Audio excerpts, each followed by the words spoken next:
महाराष्ट्र के मुख्यमंत्री दरअसल उद्धव ठाकरे और एनसीपी प्रमुख शरद पवार के बीच कल शाम एक अहम बैठक हुई। शिवसेना सुप्रीमो के निवास मातोश्री पर यह बैठक हुई। इसमें संजय राउत भी मौजूद थे। लंबे समय के बाद एनसीपी प्रमुख के मातोश्री पहुंचने और उद्धव के साथ उनकी मीटिंग को लेकर कई तरह के सवाल उठ रहे हैं। मसलन, क्या महाराष्ट्र में गठबंधन सरकार वाकई खतरे में है? क्या केंद्र कोई बड़ा फैसला लेने की तैयारी में है? और क्या ये बैठक उसी का नतीजा है? क्योंकि लंबे समय बाद मातोश्री पहुंचे शरद पवार और उद्धव ठाकरे से उन्होंने मुलाकात की। संजय राउत भी मौजूद थे। इस मुलाकात में बाद में उन्होंने इसको लेकर के ट्वीट भी किया, जानकारी भी दी। हालांकि सिर्फ इसे अफवाह करार दिया, लेकिन इसी बैठक को लेकर के अब कई तरह के सवाल उठ रहे हैं। और देखिए, नारायण राणे भी जब पहुंचे भगत सिंह कोश्यारी से मिलने। दरअसल महाराष्ट्र सबसे ज्यादा प्रभावित राज्य है इस वक्त, जहां पर सबसे ज्यादा केसेस सामने आए हैं। 40,000 के पार यह आंकड़ा पहुंच चुका है प्रभावितों का। लगभग 1500 से ज्यादा लोगों की मौत हो चुकी है। और पिछले दिनों, क्योंकि ईद को देखते हुए भी अतिरिक्त सेना की मांग की गई थी महाराष्ट्र सरकार की तरफ से, अब ये तमाम चीजें किस ओर इशारा कर रही हैं, इसकी भी कयासबाजी जारी है। 2020 को मातोश्री में एनसीपी सुप्रीमो शरद पवार, महाराष्ट्र के मुख्यमंत्री उद्धव ठाकरे और महाविकास आघाड़ी के संकट मोचक संजय राउत, इन तीनों नेताओं के बीच एक गुप्त बैठक शाम को 6 बजे हुई। आखिरकार कोरोना जैसी महामारी के बीच इन नेताओं को क्यों गुप्त बैठक करनी पड़ी, इस पर कई सवाल उठने लगे हैं। पिछले कुछ दिनों की महाराष्ट्र की राजनीति देखें तो राजभवन पर आने वाले नेताओं का तांता लगा हुआ है। सबसे पहले राज्यपाल के साथ मिलिंद नार्वेकर एक बैठक के लिए वहां पर पहुंचे। मिलिंद नार्वेकर उद्धव ठाकरे के पीए हैं और शिवसेना के सेक्रेटरी भी हैं। उसके बाद राजभवन में पहुंचने वाले नेताओं में दूसरा नाम था संजय राउत, जो शिवसेना के नेता है। तीसरे नेता शरद पवार वहां पर राजभवन में पहुंचते हैं और चौथे नेता नारायण राणे कल ही राजभवन का दौरा कर चुके हैं। राज्यपाल के साथ मुलाकात कर महाराष्ट्र में उन्होंने मांग की है कि राष्ट्रपति शासन लगाया जाए, क्योंकि महाविकास आघाड़ी सरकार कोरोना महामारी से निपटने के लिए वहां पर फेल वो बता चुके हैं। लेकिन इन नेताओं के बीच में बहुत गहरी और 1 घंटे लंबी बातचीत यहाँ पर हुई है महाराष्ट्र की राजनीति को लेकर। कैमरामैन अंचल सिंह के साथ विनोद जगदाले, न्यूज़ 24 ठाणे। और उद्धव ठाकरे शरद पवार के बीच जो बैठक हुई, जिसकी तस्वीरें भी आपने देखी, दरअसल इस बैठक की जानकारी शिवसेना नेता संजय राउत ने भी दी।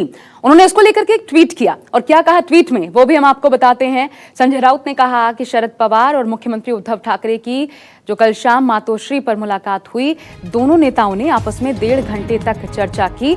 अगर कोई सरकार की स्थिरता को लेकर खबरें उड़ा रहा है तो उसे उनके पेट का दर्द समझें। सरकार मजबूत है, चिंता न करें।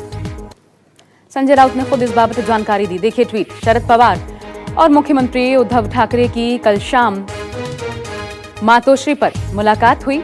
दोनों नेताओं ने आपस में 1.5 घंटे तक चर्चा की।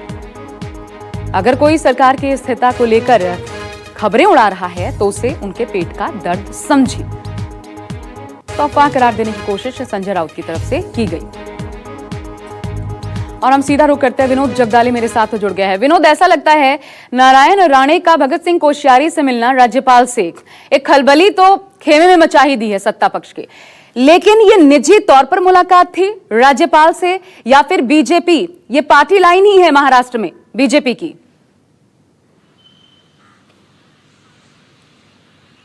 देखिए, निजी मुलाकात नहीं थी, ये पार्टी की लाइन है, क्योंकि नारायण राणे राज्यसभा के सांसद है भारतीय जनता पार्टी के, और उन्होंने ये सीधी मांग की है कि वहां पर राज्य में कोरोना से स्थिति काफी ज्यादा बिगड़ रही है और ऐसे हालात में एक ही रास्ता बचता है कि यहाँ पर राष्ट्रपति शासन लगाया जाए। ये खुद नारायण राणे की मांग है और नारायण राणे की मांग यानी भारतीय जनता पार्टी की ये मांग है। संजय राउत का पहला ट्वीट तो आपने देखा, अब दूसरा ट्वीट भी संजय राउत ने यहाँ पर किया है। संजय राउत ने यह कहा कि कोरोना की वैक्सीन और ठाकरे सरकार को गिराने का डोज अब तक बना नहीं है, इसके बारे में संशोधन जारी है और जो विपक्ष है फिलहाल उनके पास एक ही रास्ता है कि वो क्वारंटीन हो जाए। सरकार गिराने का प्रयास उनके ऊपर उलट सकता है। सरकार सक्षम है, चिंता ना हो, जय महाराष्ट्र। ये ट्वीट फिलहाल संजय राउत ने किया है। इस ट्वीट से फिलहाल ये साफ दर्शाता है कि कहीं ना कहीं महाराष्ट्र की राजनीति में ये जरूर है कि किस प्रकार से इस सरकार को गिराया जाए या सरकार को अस्थिर किया जाए या फिर कांग्रेस जैसी पार्टी में कहीं बड़ी टूट की जाए। इस प्रकार के प्रयास महाराष्ट्र में फिलहाल जरूर चल रहे हैं। संजय राउत का जो ट्वीट है वो ट्वीट ही दर्शाता है कि इस प्रकार के प्रयास यहाँ पर जारी है। तो महाराष्ट्र की राजनीति दिन ब दिन गर्माती जा रही है। जैसे जैसे कोरोना मरीजों का आंकड़ा जो है बढ़ता जा रहा है, वैसे ही यहाँ की राजनीति भी गर्माती जा रही है। विनोद, लेकिन ये बताइए क्या आधार नजर आता है ऐसे समय में ये विपक्ष के दावों में कि राष्ट्रपति शासन लगना चाहिए? क्या आपको आधार नजर आता है? एक विश्लेषक के तौर पर मैं आपसे पूछ रही हूं, क्योंकि मसला फिर गुजरात का भी उठेगा। देखिए, आप काफी सही बात आपने कही है। यहाँ पर आपने देखा होगा कि ठाकरे सरकार हर संभव कोशिश कर रहा है। आप यहाँ पर बीमारी रोकने की अगर बात करेंगे तो यहाँ पर कम जगह पर, यहाँ पर मुंबई में काफी ज्यादा लोग रहते हैं। यहाँ पर सोशल डिस्टेंसिंग का पालन सही तरीके से नहीं हो रहा है, फिर भी लोग लॉकडाउन को यहाँ पर सपोर्ट कर रहे हैं। ये आंकड़े जो है, खुद मुख्यमंत्री ने कहा कि जो केंद्रीय समिति ने कहा था कि अब तक 1.5 लाख का आंकड़ा जाता था, लेकिन ये आंकड़ा हमने काफी कम यहाँ पर होने की प्रयास यहाँ पर किए।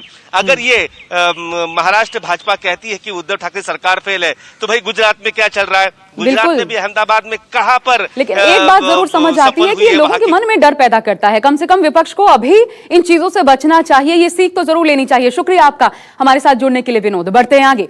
शिवसेना ने सामना में भी विपक्ष पर निशाना साधा है। आपको बता दें, अपने मुखपत्र में शिवसेना ने यह लिखा है कि विपक्ष लोगों में भ्रम फैला रहा है कि राज्य सरकार कैसे विफल हो रही है और जनता कैसे हताश हो रही है। विपक्ष दिन में सपना देख रहा है कि ऐसा करते रहने से ठाकरे सरकार गिर जाएगी और उनका वनवास समाप्त हो जाएगा। विपक्ष भ्रमित है। फिलहाल ऐसा कुछ होने की संभावना दिखाई नहीं पड़ रही, लेकिन जाहिर तौर पर यह विपक्ष की जिम्मेदार भूमिका नहीं कही जाएगी, क्योंकि एक तो कोरोना का खौफ है और लोगों के मन में दूसरी तरफ भय पैदा होगा। अगर महज यह अफवाह है तो